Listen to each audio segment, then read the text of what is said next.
tadi ada istilah looping ya, berulang. Jadi suara yang sudah keluar dari speaker masuk lagi ke mikrofon ini, keluar lagi ke speaker, dan itu terus berulang terjadi. Jangan pegang kepalanya. Mikrofon lo ya, ini mikrofon kita bicara, pegang badannya saja. Kalau feedback ngung, maka kita harus mengurangi low-nya. Itu yang pertama harus kita lakukan. Nih gitu. Habis storing hilang suaranya. Kan gitu ya, Bu.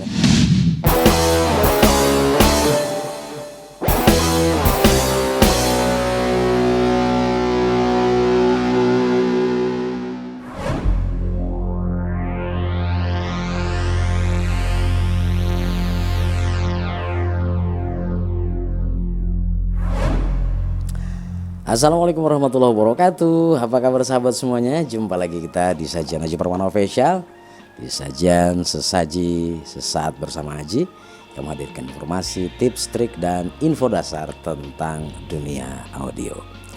Mudah-mudahan kabar baik semuanya. Terima kasih yang selalu bersama di channel ini, dan selamat datang bagi yang baru bergabung. Saya ingatkan jangan lupa subscribe dulu channelnya, dan silahkan kalau Anda berkenan bagikan juga kepada teman-teman yang lain. Siapa tahu mereka juga menginginkan informasi yang sama. Oke, kita masih dalam segmen menjawab pertanyaan teman-teman semuanya ya. Dan memang terima kasih bagi teman-teman semuanya sudah selalu berpartisipasi aktif ya. Baik dengan memberikan saran, komen ya, dan juga pertanyaan ya. Saya mengucapkan terima kasih atas partisipasi dan atensi dari teman-teman semuanya. Mudah-mudahan ini menjadi pemicu untuk tumbuh kembangnya channel kita ini akan lebih bermanfaat juga ke depannya. Ada rekan kita Sus Mardianto, ini 4 bulan yang lalu juga ya. Pertanyaannya, saya sering kesel mengatur mic karena suka storing mungkin maksudnya ya. Iya, kalau tidak storing dikurangi suaranya malah kekecilan. Bagaimana mengatur mic yang pas agar tidak storing tapi enak untuk suaranya? Mohon penjelasannya Gan. Oke. Makasih ya untuk rekan kita Sus Mardianto ya, yang berbicara atau menanyakan tentang storing. Bagi kita yang bergelut di bidang sound system tentu tidak asing lagi nih dengan istilah storing ya. Yang kalau di dalam bahasa audionya itu disebut dengan feedback ya. Artinya ada suara yang kembali gitu. Nah, apa sih sebenarnya storing ini? Yang jelas storing itu memang sangat mengganggu ya.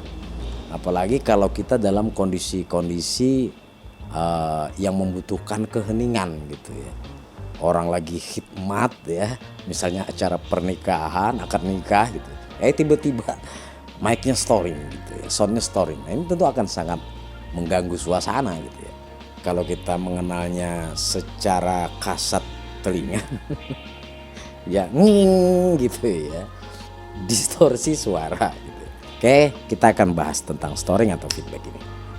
Oke teman-teman, apa itu feedback atau istilah tenarnya itu storing gitu ya. Feedback atau storing itu adalah bunyi lengkingan ya, atau dengungan ya, yang terjadi itu adalah akibat terjadinya looping suara ya, dari sumber bunyi.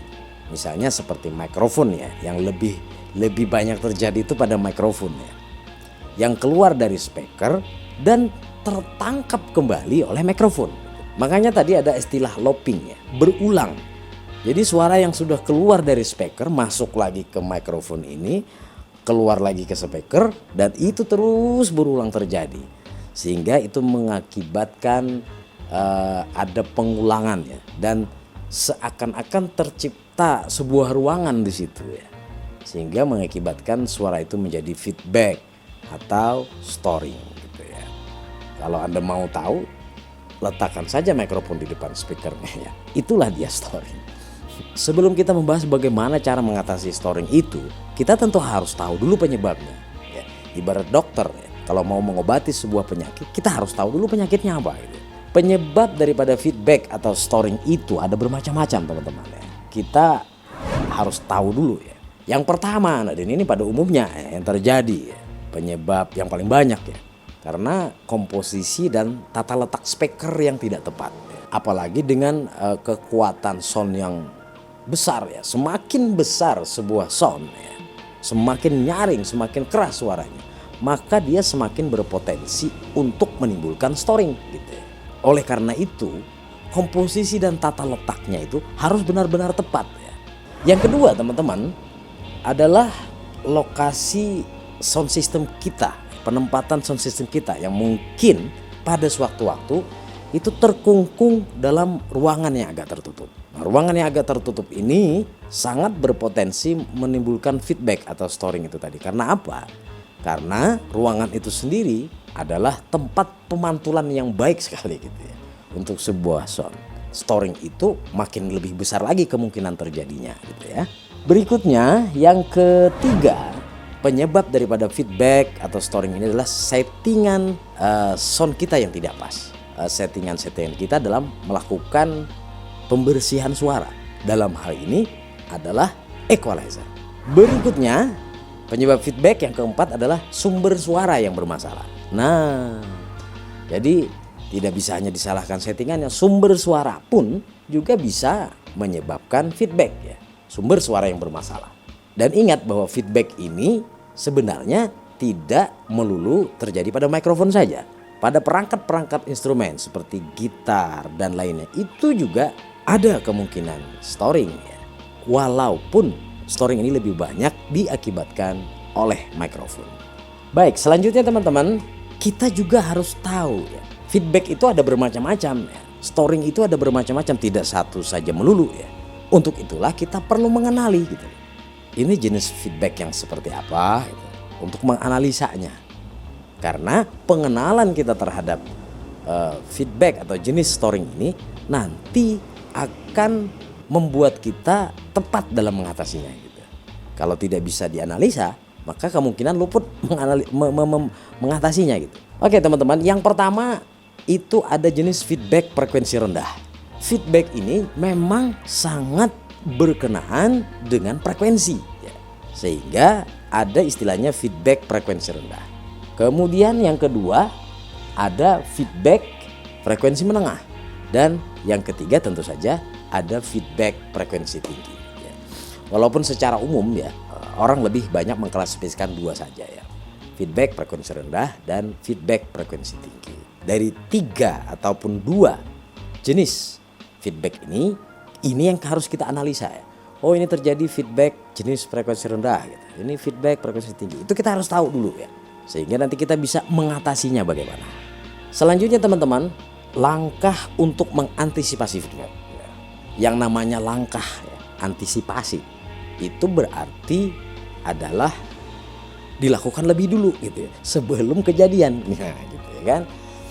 Jadi kalau memang di dalam sebuah pementasan atau kita menghadirkan sound system, entah itu buat acara apapun ya, kita seyogianya, semestinya harus mengantisipasi kemungkinan feedback ini sedari awal. Selagi perangkat sound system belum dipasang gitu loh.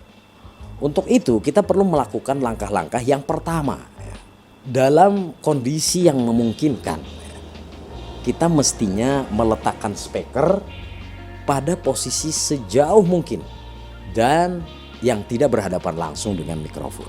Nah, ini mutlak kita lakukan gitu loh. Dengan catatan sekali lagi dalam kondisi yang memungkinkan. Kalau misalnya di lapangan tertentu yang cukup luas gitu ya, jangan segan-segan tuh ya untuk menempatkan speaker atau bunyi output sound system kita itu di tempat yang jauh gitu ya. Dalam pengertian supaya itu tidak terjangkau oleh pekaknya daripada mikrofon kita. Nggak perlu jauh-jauh amat sih 1 kilo, nggak perlu gitu. Tapi yang tidak di mana jangkauan mikrofon itu tidak sampai, situlah minimalnya gitu kita meletakkan daripada speaker kita. Yang kedua teman-teman, apabila kita membunyikan sound system di dalam sebuah ruangan tertutup, maka ingat, jangan terlalu memaksakan diri untuk membuka sound kita ini dengan sekenceng-kencengnya atau terlalu keras gitu. karena kepengen nyaring gitu, kepengen kuat, maka dibukalah itu sekencang-kencangnya. Ingat, di dalam ruangan sekali lagi seperti yang kita katakan di depan tadi, kemungkinan untuk storing itu lebih besar. Jadi jangan dipaksakan untuk membunyikan sound system terlalu keras seperti di lapangan. Tidak bisa ya di dalam sebuah ruangan. Nah, untuk pengaturan di dalam ruangan nanti kita akan bahas ya pada konten berikutnya mungkin ya. Berikutnya langkah yang ketiga, hindari kalau bisa juga ya menggunakan mikrofon yang jenis omnidirectional. Oke, kita sudah bahas kepada teman-teman semuanya bahwa jenis mikrofon itu bermacam-macam ya. Kalau berdasarkan pola arah nih ya, bahwa mikrofon itu ada mikrofon yang omnidirectional, ada mikrofon yang bidirectional, dan mikrofon-mikrofon yang lain. Kalau mikrofon bidirectional, dia punya arah depan dan belakang. Di sini kalau bisa kita hindari menggunakan mikrofon jenis omnidirectional. Apa itu mikrofon omnidirectional? Mikrofon jenis ini adalah mikrofon yang mampu menangkap sumber suara dari berbagai arah. Jadi seperti ini. Dari sini, entah dari depan, dari samping, dari kiri, kanan, itu belakang, suara dia bisa nangkap semua. Nah, ini juga adalah salah satu faktor yang bisa menciptakan feedback gitu. Ini harus kita hindari kalau bisa gitu. Saya gunakan paling tidak yang bidirectional ya. Atau yang lebih hebat lagi kalau ada yang kita punya mikrofon walaupun ini langka mikrofonnya ya, yang bisa searah saja, searah kepada kita. Kemudian yang keempat ya, langkah antisipasi berikutnya adalah jangan pernah memegang mikrofon itu tepat di bagian kepala. Mungkin teman-teman semua ya, sering melihat ya, apalagi kalau mereka yang memang tidak terbiasa dengan mic ya, itu maunya megang mic tuh di sini gitu. Nyanyi juga begini gitu. Bahkan ada tuh ya beberapa penyanyi yang mungkin karena kebiasaannya dan sudah mungkin menjadi karakter dia megang mic seperti ini gitu. Ini dikungkung seperti ini. Ini juga akan membuat storing ya. Kalau kita berada dalam sebuah sound system yang besar. Ya. Jadi jangan pernah memegang mikrofon tepat di bagian kepalanya seperti itu. Peganglah di sini gitu. Seyogianya di mana dia dipegang. Jangan pegang kepalanya. Pegang badannya saja gitu. Mikrofon lo ya. Ini mikrofon, kita bicara tentang mikrofon. Jangan pegang kepalanya. Oke, berikutnya langkah antisipasi berikutnya adalah gunakan speaker kontrol vokal ya, yang tanpa tweeter. Jadi kalau di panggung kan biasanya kita membutuhkan speaker kontrol tuh ya, yang namanya speaker kontrol khususnya vokal juga ya, yang ada di depan biasanya ya. Jenis speaker yang berbaring gitu ya, menghadap ke vokalis atau menghadap ke pemain ya. Gunakanlah, usahakan menggunakan speaker kontrol itu yang tanpa tweeter, karena tweeter itu adalah salah satu pemicu daripada feedback ya. Kalau memang mesti harus menggunakan speaker kontrol. Kenapa? Karena memang ada juga yang tidak butuh speaker kontrol gitu. Yang terakhir adalah kalau antisipasi yang tak terkendali ya, kita juga bisa menggunakan pilihan lain untuk membantu, yakni dengan penggunaan alat yang namanya anti feedback ya. Atau ada pula yang disebutnya sebagai feedback destroyer ya. Dia memang satu perangkat yang dikhususkan atau digunakan untuk memotong atau menenggelamkan atau melindas ya, istilahnya bunyi storing itu. Dengan sistem kerja yang cukup canggih, alat ini mampu untuk mengatasi feedback ya. Ini kalau Anda punya keuangan, punya finansial yang lebih ya. Tapi kalau tidak ya paling tidak kita mesti bisa melakukan langkah-langkah antisipasi dulu ya, seperti ini. Dan ini tentu saja langkah-langkah antisipasi ini kita lakukan sebelum kita menyusun ya sebuah perangkat sound system pada suatu area tertentu. Kita harus membaca nih kondisi di sini seperti ini gitu. Lapangannya kayak gini atau ruangannya seperti apa gitu. Berikutnya teman-teman, nah ini langkah mengatasi feedback ya. Oke, kalau tadi antisipasinya. Sekarang langkah mengatasi ini kalau sudah terlanjur terjadi feedback. Bagaimana? Apa yang mesti kita lakukan? Teman-teman, yang pertama kita harus men-setting ya. Ini kayaknya sih sebelum juga ya. Maksudnya sebelum ya sesudah kita pasang gitu ya. Waktu kita cek sound ya, kita setting lah ya gain pada sebuah vokal misalnya, sesuai dengan kondisi lingkungan sekitar ya. Karena gain ini sangat berpengaruh terhadap feedback, terhadap storing.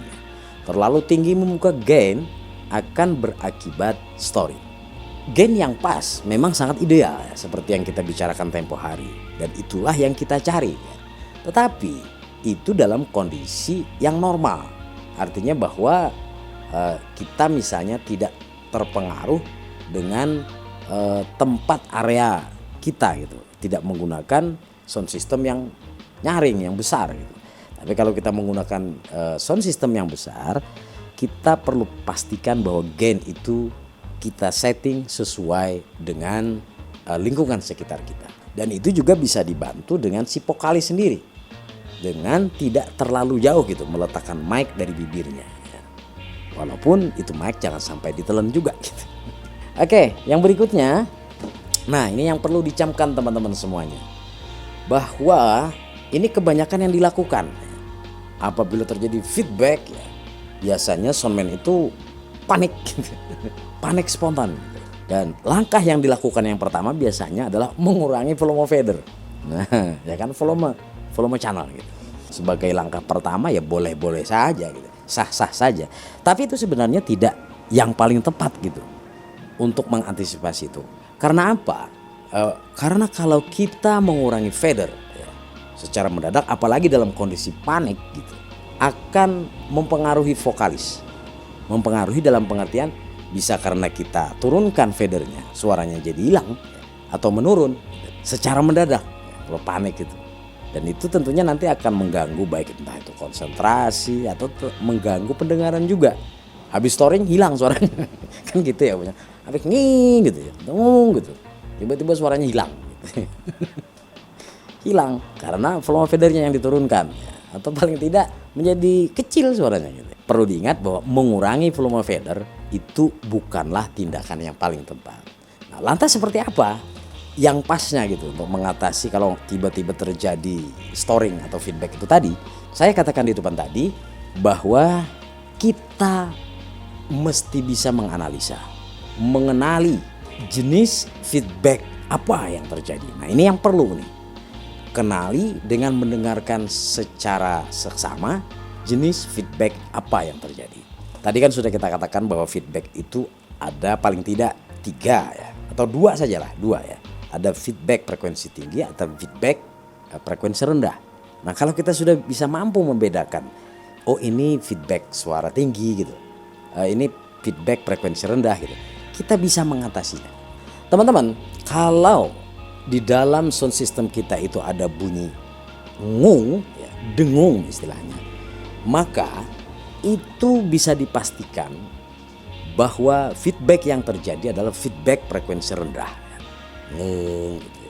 Nah, kalau misalnya berbunyi ngeng gitu, ngeng gitu, itu adalah feedback dalam frekuensi menengah. Sedangkan kalau nging gitu ya, itu adalah feedback dalam frekuensi yang tinggi. Nah, kenapa kita perlu mengklasifikasikan dan mengetahui jenis feedback atau storing seperti ini? Karena dengan mengetahuinya, dengan mengenalinya, maka kita akan tepat pula mengatasinya. Caranya bagaimana? Apa yang mestinya harus dilakukan? Sekali lagi, bahwa feedback atau storing itu terjadi diakibatkan karena faktor equalizer. Selain daripada kegedean membukanya gitu. Yang biasa-biasa tuh kayak gini juga bukanya, tapi kok ini storing gitu. Nah, itu kan aneh ya. Itu terjadi karena pada pengaturan frekuensinya yang biasanya kebanyakan tidak pas gitu. Nah, untuk itu teman-teman, kita perlu kenali kalau feedback ngung, maka kita harus mengurangi low-nya. Itu yang pertama harus kita lakukan. Kalau feedback yang terjadi adalah jenis ngeng, kita harus kurangi middle-nya. Dan kalau feedback yang terjadi itu adalah nging, maka kita harus mengurangi high-nya. Jadi ngung itu adalah feedback low, ngeng itu adalah feedback middle, dan nging itu adalah feedback. Jadi apabila terjadi sebuah feedback dalam sebuah acara misalnya, jangan buru-buru mengurangi volume fader. Kita bisa kok tanpa mengurangi volume fader. Artinya itu tidak akan mempengaruhi performance daripada si vokalis. Tapi kita dengan mengenali jenis feedback yang terjadi, maka kita sudah bisa mengetahui, oh ini ngong gitu, berarti low-nya nih, frekuensi rendahnya nih yang feedback gitu ya, yang masuk ke mikrofon. Begitu juga kalau nying misalnya, baru high-nya yang kita turunkan. Dengan mengenali ini, maka kita bisa mengantisipasi tanpa mengganggu si penyanyi atau mengganggu orang yang sedang berorasi gitu. Karena pengurangan terhadap equalizer itu tidak akan berpengaruh ya terhadap si vokalis ya.